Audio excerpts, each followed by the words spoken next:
They were held in safekeeping to be given to you when the time is right. Mr. Kadam asked, If the scroll was handed down and held in secret by the Dalai Lamas, then how was it passed to you?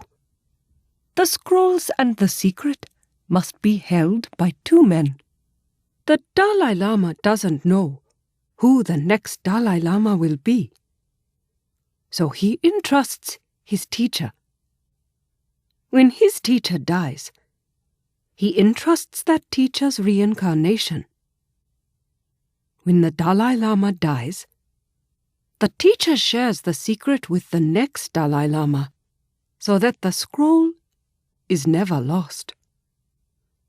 With the current Dalai Lama in exile, the duty falls to me. I said, Do you mean to say that these scrolls have been held for centuries for us? Yes. We have passed down the secret as well as the instructions detailing how we would find the ones to give this to. Mr. Kadam bent to examine the scroll in the glass. Amazing. I yearn to examine this. You must not.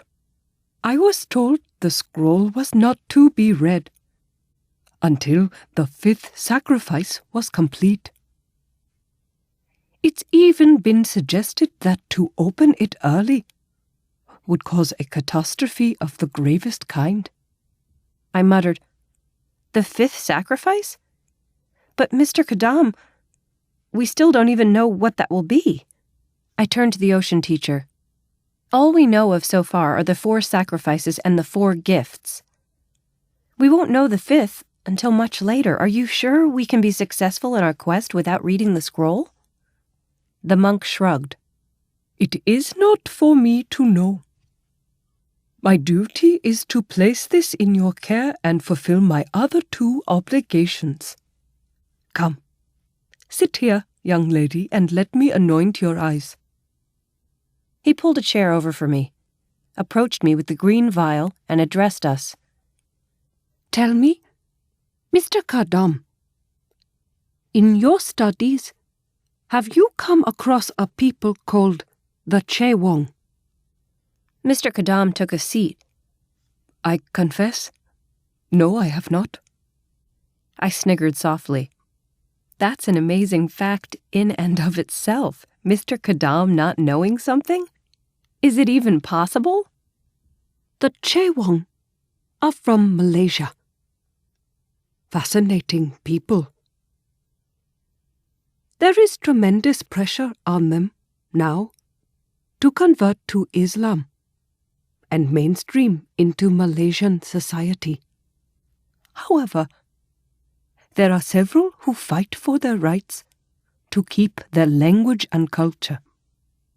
They are a peaceful people, non-violent. In fact, they have no words for warfare, corruption, conflict, or punishment in their language. They have many interesting beliefs.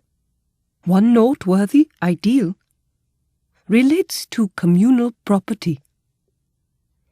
They feel it's dangerous and wrong to eat alone, so they always share their meals with one another. But the belief that applies to you concerns the eyes. I licked my lips nervously. What exactly do they do to the eyes? Serve them for supper? He laughed. No, nothing like that.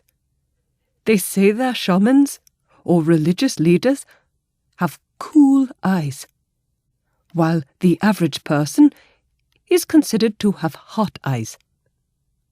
A person with cool eyes can see different worlds and can discern things that may be hidden from ordinary view. Mr. Kadam was intrigued and began asking many questions while my eyes darted to the green, oily liquid that the monk was dripping onto his dry, papery fingers. I have to warn you that I have an eye phobia. My parents had to hold me down to get drops in my eye when I had pink eye as a child. Not to worry, the ocean teacher said. I will anoint your closed eyelids and share a few words of wisdom with you. I relaxed considerably and obediently closed my eyes. I felt his warm fingers stroke across my closed lids. I expected the gooey stuff to drip down my cheeks, but it was thicker, more like a lotion, and smelled sharp and medicinal. The smell tickled my nose and reminded me of the menthol rub my mother used to put on my chest to help me breathe easier when I was sick. My eyelids tingled and turned icy cold. I kept them closed while he spoke softly.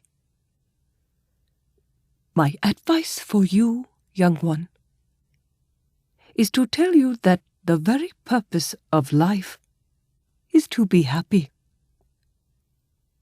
In my own limited experience, I have found that as we care for others, the greater is our own sense of well-being. It puts the mind at ease. It helps remove whatever fears or insecurities we may have and gives us the strength to cope with any obstacles we encounter. Also, when you need guidance, meditate. I have often found answers through meditation. Lastly, remember the old saying that love conquers all is true. As you give love, you will find it returns to you magnified. I carefully cracked open my eyes. I felt no pain or discomfort, but they were slightly sensitive.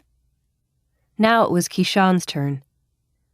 We switched places, and the monk dipped his fingertips once more. Kishan closed his eyes, and the substance was swiped across his closed eyelids. Now for you, Black Tiger. You are young of body, but old of soul. Remember, no matter what sort of difficulties you must endure, and no matter how painful your experiences, you must not lose hope. Losing faith is the only thing that can truly destroy you. The Lamas say, to conquer yourself and your weaknesses are a greater triumph than to conquer thousands in battle. You have a responsibility to help lead your family in the right direction. This includes your immediate family as well as your global family.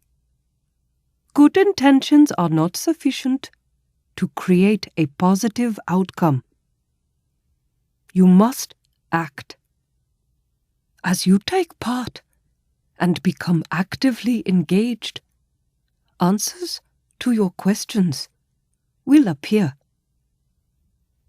Lastly, like a great rock is not disturbed by the buffetings of the wind, the mind of a judicious man is steady. He exists as a stanchion, a stalwart support. Others can cling to him, for he will not falter.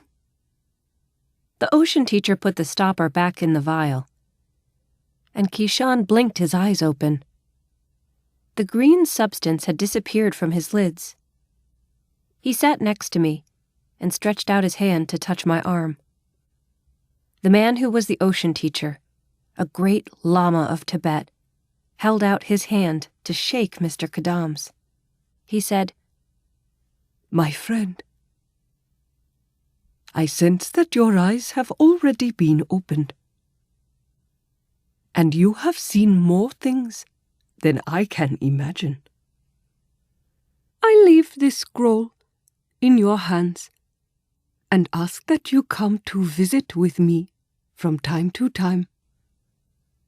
I would like to know how this journey ends. Mr. Kadam bowed gallantly.